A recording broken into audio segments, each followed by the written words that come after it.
Marabani, Mabubani, them, all of them, but the ones before, the black woman, Michelle Alexander. yeah, all of them. That's when I first started. I said, no. And then I discovered, when I really discovered it, I was trying to get some information on the Mau Mau. And I said, hey. So I didn't do it on the phone, I did it on the computer, which later on I could do it on the phone. Then I typed in Mau Mau.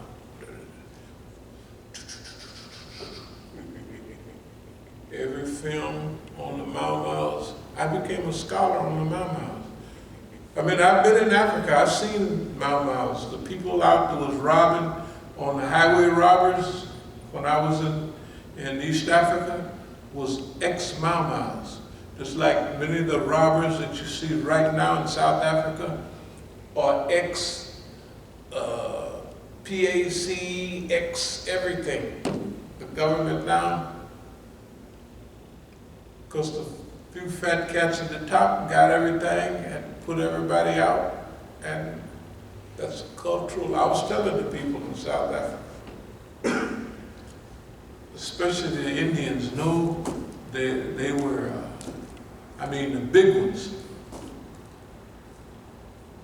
the richest people in South Africa that are Indians, that are people that we work with all the time. No, when I work with the ANC, and so I was just telling them what's going to happen. You know, years ago, you could listen to some of the lectures and you could pick it out of what,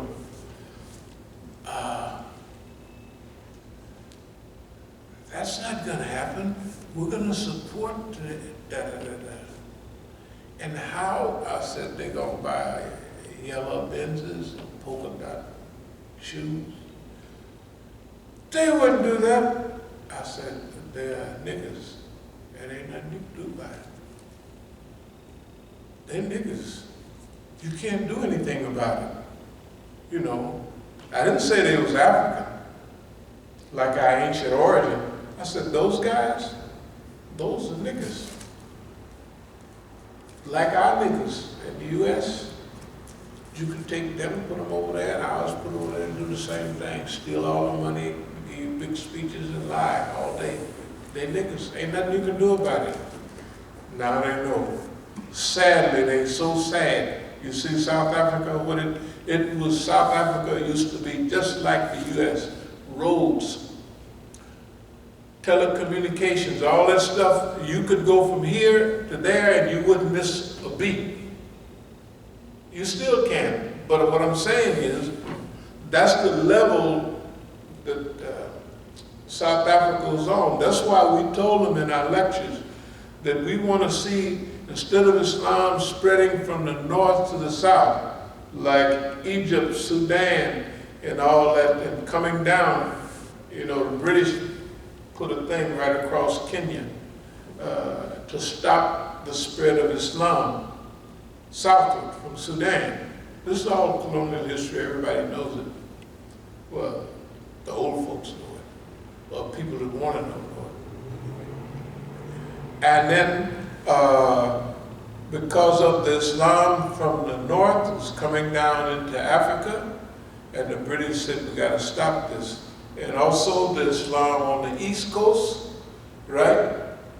They had to stop that, or stop the flow, you know. So when the British took over, they changed the language, they changed Swahili from, see, if you look at all of the other languages in East Africa, well, I'm gonna just stay on the subject since I'm on it. It's a combination of Bantu and Arabic. That's why if you look at the seven principles, seven principles. What's the first one? Nia? Nia. Right. What does that mean? Focus, intention, and all of that, right? Right. The second one, something or other. Anybody remember the principle? But I remember Ijuma, right? Umoja. Emoja. Moja one. Moja one. Yeah. And then that comes from Juma, the gathering, collective work, they called it over there, collective work and responsibility. Their greatest holiday in East Africa was Saba Saba Day, the 7th of July, Saba, all that stuff. So the language, when you went to the museums, you would see all other old languages was written in Arabic, not in English. The British changed it to English. In Indonesia, in Malaysia, these are millions of people, right? Malay used to be written in Arabic script. Yeah, so the British got that. Indonesia, those are the biggest Muslim countries, not physically, but they have 200 million Muslims in Indonesia. More than any other, it ain't that many Arabs in the world. They think it's an Arabic religion. Shoot, there ain't but 4 or 5 Arabs. There's 200 million people in Indonesia, and Malaysia is right under them. Anyway, the influence of Islam was interrupted by this Westernism. This Westernism, with their Hollywoodism and all that, have sold the people the biggest lie in history. The land of the free and the home of the brave, right? But Malcolm said it back then, chickens come home to roost. Whether you believe it or not, this is right what we're living through right now. This is the turning point in history. Yes, it's a turning point. It's not a surprise to us, but this is the time when the build-up behind the dam of history, when everything is building up, and then it gets cracks in it. And then the water starts seeping down from behind those big walls. And other times it gets wider. And this is a historical reality. That's why in history it said something we read about Babylon, remember? The fall of Babylon. And one day, he said, that great empire, Babylon, it was one day, it was thousands of years. 1,000 years before it crumbled. The United States didn't fall in one day. Over the last many decades, the United States have been crumbling. And since it never solved its problems, the gaps got wider and wider and wider. In the last 5 wars, they've all been mostly against Muslims. Of course they lost in Vietnam. Yeah. We had some of the Muslims over here, the Cham refugees. They were Muslims. Okay.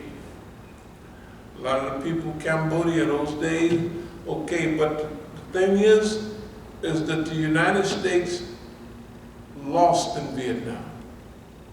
The United States lost big in Korea, right?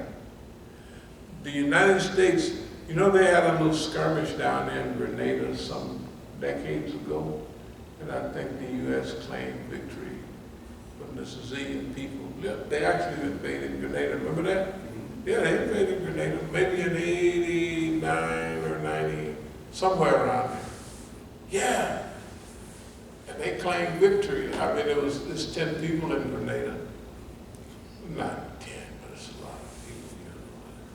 They invaded, the United States invaded Grenada. And I think they claimed victory. That would be the only one. The Gulf War, and any of the Gulf Wars, they lost all of those. In Afghanistan, the people told them, hey man, this is the graveyard of empires. Everybody knew it. They said, man, people got sense. I said that Alexander the Great was rolling through here. He looked around. He said, keep going. And he kept going to India. Right? He just kept on going. He said, maybe the spirit, something got to him. He forget it. And he stayed there. He conquered India. Then coming back to Greece, he went across the Arabian Peninsula, and he sent spies down to Arabia. You know what they told him? It ain't nothing down there but desert. It ain't nothing, and all the people do. Whatever we gain, it won't be worth it, because all they do, they fight, and they drink, and that's all they do. They don't do anything else. They raise a few animals to stay alive. He went on across to the big show, Egypt, and that's why you find Alexandria, Egypt. He founded that city. And he went on, and he left Arabia alone. He left it alone, and that's the same spot where this beautiful Islam was left to grow and develop. And the Arabic language is as grand and complex as any of what they call civilized language. They used to call it civilized. There was a Palestinian professor back in the 80s. I had a little class in Islam, and I was just telling him. It was at a wedding up in Portland, Oregon, somewhere like that. He was a professor. His daughter was getting married. So he said, I said, yeah, see, the Arabic language is such a beautiful and complex language. You can go 15 levels deep, you know what I mean, on a word like salam, salama, you know, Islam, Muslim. It goes deeper and deeper and deeper with the same taslim, salam, alaikum, taslimat, peace treaty, all of those things. Keep going deep, deep, deep from the root, right? Now that's as much as they could teach us without running us crazy. So he says, no, it's actually 45 levels deep. He's Arab, they teach them. And a professor, they just go, you know. It's normal for them. But they would confuse us after what? Man, what? You would forget what you learned. And anyway, so the point is that we live in a time of the manifestation of defects. All the defects of history are coming to a point. It just so happens that we live in the place of that, where it's coming together. We happen to live in the United States. And we happen to live in an environment that if we can solve the problems here, we could solve the problems of humanity. If we miss the problems here, that's why Allah always produces people to be ready to do His stuff. But Allah says, if you don't, I will produce a people who will love me and they won't be like you, you know. So I would say the Negro is at the end of his opportunity or chance. Now that don't mean that we're correct in our analysis. It is an assumption based on time, place, and circumstance and what we're living through. Okay, since we got Negroes like Shopton and Uncle Jesse, all the new ones are worse than them. Them lawyers, I can't, don't know what I'm talking about, but I'm famous. Right, you see these niggas, these people, unbelievable. They're making them heroes. Those are the people, if anybody get a case, they go get them.